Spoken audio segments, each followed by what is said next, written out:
something that we've been talking about really for the last 4 years, more than anything else other than guns and the Second Amendment, is that Christians in this country, for sure, don't really look like Christians when it comes to what the Bible says a Christian should look like. And of course, there's all sorts of scriptures throughout the Bible that talk about you could judge a tree by its fruit. Faith without works is dead.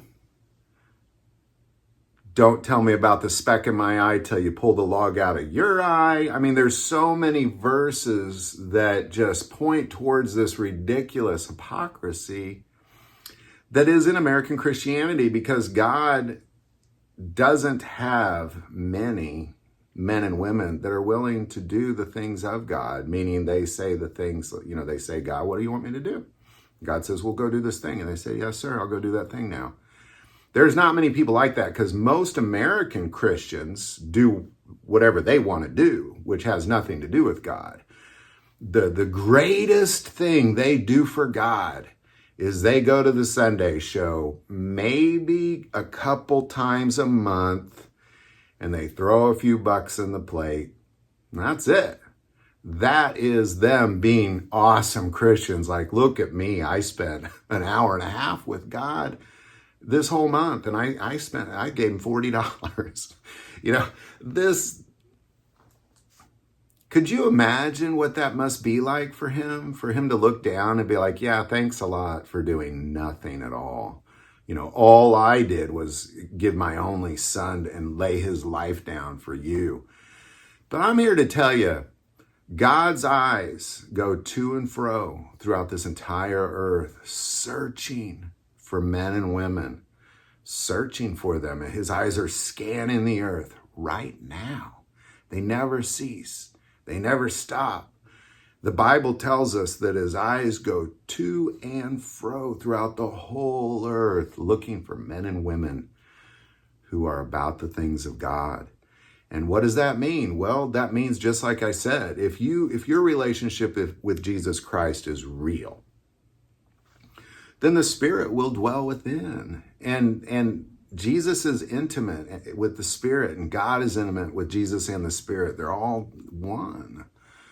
And when you stand in front of Jesus on Judgment Day and he looks at you, he's going to know whether the Spirit is there or not. And if it's not, he's going to say, I don't know you. Like, I don't know you. Like, the Spirit was never within. Like, he knows you. Of course, he knew the number of the hairs on your head before you were even born. So it's not like he doesn't know who you are. Just the Spirit isn't there. It's not real. It's like, well, I don't know you. Like, the Spirit wasn't intimate with you. The Spirit wasn't a part of you. The Spirit didn't guide you. You didn't listen to it. You weren't part of that. Like, you didn't play a role. So I don't know you. But God's eyes are going to and fro, and I'm telling you, there are less men and women in America specifically than most other countries on this planet that are really about God's business. Meaning they wake up and they say, Father, what do you want me to do today? And then they quietly listen to what the Spirit tells them, and they go do that thing. And this is what God is looking for. And I promise you, if you think, well, that's me, that is me, like I'm about my Father's business. Well, then if you go to church, you don't fit in.